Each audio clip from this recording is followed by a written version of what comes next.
Oke, balik lagi ke soal. Di sini ada pertanyaan, menurut keluhan area berapa yang bermasalah? Kita lihat, perempuan 45 tahun datang ke RS dan melakukan fisioterapi setelah terkena serangan stroke. Pasca stroke pada sisi tubuh bagian kanan, epiparese kanan. Selain keluhan lemas paru badan kanan, pasien sulit bicara namun mengerti yang dibicarakan. Nah, di sini untuk pola pikir di mana pasien pasca stroke atau pasca ada gangguan dari otak atau cerebrovascular disease, itu yang dikeluhkan ada sulit bicara, kemudian mengerti atau susah untuk mengulangi kata-kata sang pemeriksa. Di sini kita berpikiran ke afasia. Jadi untuk menjawab soal ini kita harus bedah dulu, ada 8 jenis afasia. Namun biasanya yang masuk ke soal itu tidak terlalu menyeluruh, hanya beberapa afasia saja. Tapi kita coba untuk membedakan afasia-afasia ada 8. Jadi konsepnya ada 8 afasia. Kita coba dulu di afasia. Jadi untuk membedakan satu afasia dengan afasia lain itu dibedakan dengan 3 pertanyaan. Yang pertama adalah, apakah ngomongnya lancar?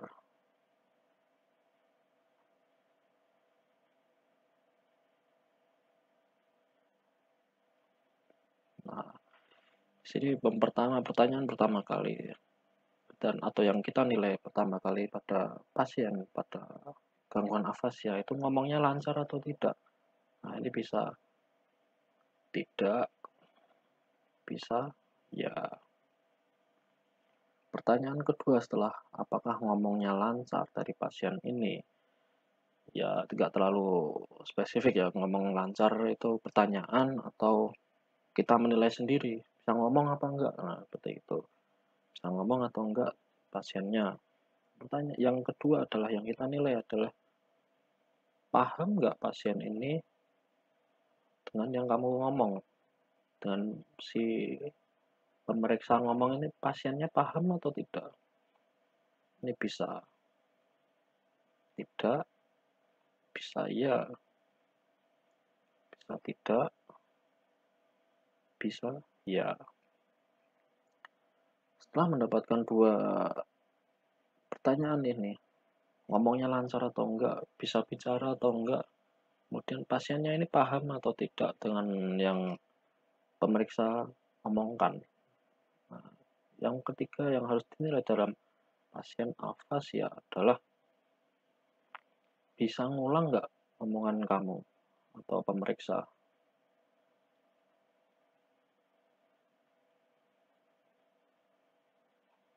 Nah, ini bisa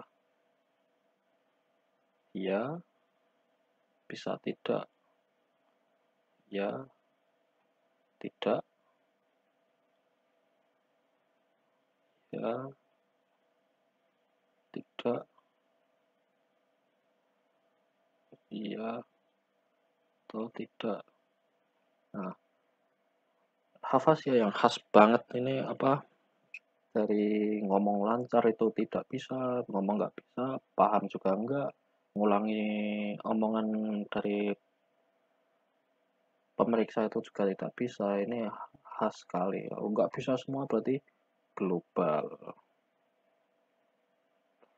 Terus kalau nggak bisa ngomong, nggak paham, tapi bisa ngulangi, nggak paham ngomong apa, tapi dan ngomongnya itu nggak lancar, gagu atau bagaimana, yang intinya tidak lancar dalam ngomongnya itu, namun bisa ngulangi,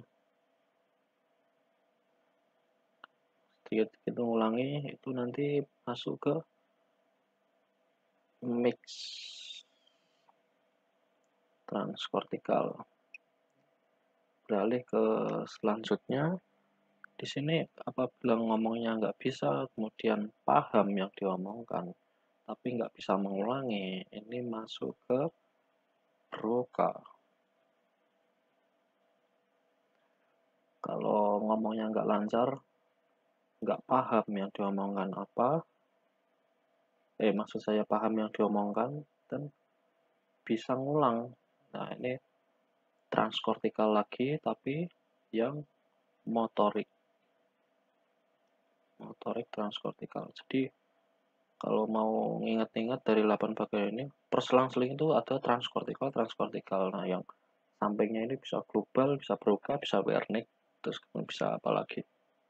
Itu untuk ingat-ingat. Tapi biasanya yang paling sering tanyakan global, kemudian Broca, Wernicke, dan lain-lain. Kita lanjut ke sini. Ini motorik transkortikal. Kemudian untuk afasia, ini bisa ngomong lancar, tapi nggak paham yang diomongkan apa, kemudian nggak bisa ngulang. Ini masuk ke Wernicke.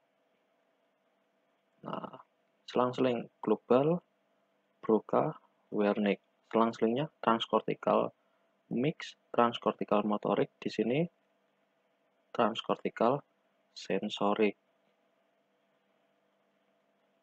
Nah, baru yang sini agak beda namanya.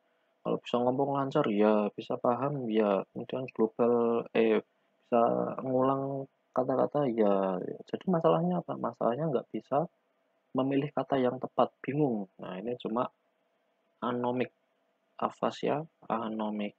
Nah, kalau iya, ya, dan nggak bisa ngulang. Ngomong lancar, ya, paham, ya, tapi nggak bisa ngulangi. Nah, ini afasia konduksi. Nah, jadi untuk mengingat-ingat ini sebenarnya ini aja. Jadi yang kiri, yang akhirannya tidak sebelum ke sini ini ada global, Broca, Wernicke. Kemudian yang sebelahnya yang saya lingkari ini ada mesti transkortikal. Mix transkortikal, motorik, kemudian sensorik. Hanya yang beda itu yang dia ngomongnya lancar dan paham. Nah, ini ada konduksi dan anomik. Jadi kita kembali lagi ke soal pasien sulit bicara. Bicaranya sulit. Kemudian mengerti. Berarti paham, ya. Nah, ini kalau soal-soal gini nggak sampai mendetail, bisa ngulangnya atau enggak, jadi nggak sampai transkortikal. Dia cuma biasanya dua gini udah dapat clue di sini. Bicara sulit, paham, ya, masuk aja. Bicara, ya bisa. Bicaranya sulit tadi, berarti tidak ke bagian yang tidak paham, ya. Nah, di sini ada dua pilihan antara si Broca atau motorik transkortikal. Soal seperti ini hanya dua clue, biasanya yang terkenal saja Broca, Wernicke, global. Nah, seperti itu. Di sini pilihannya adalah angka-angka apa ini areanya. Nah, di sini untuk 11, 18, 20 itu yang mendekati, koreksi kalau salah, itu untuk bagian penglihatan itu di osipital.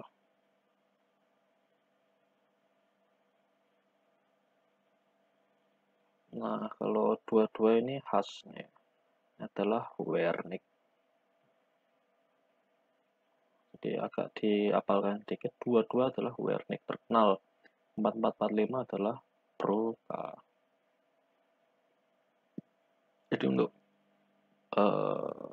konsep dari afasia ini ada 8 afasia. Biasanya soal hanya yang terkenal saja, global, Broca, Wernicke, dan ya itu tiga itu. Cuma tadi sudah dijelaskan 8, intinya global, transkortikal, apa dulu mix. Kemudian sampingnya Broca, sampingnya motorik transkortikal. Kemudian sampingnya lagi Wernicke, sampingnya transkortikal lagi, sisa sensorik. Soalnya yang ini ada konduksi dan anomik gitu ya.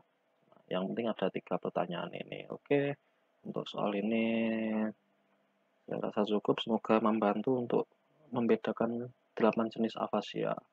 Oke, terima kasih.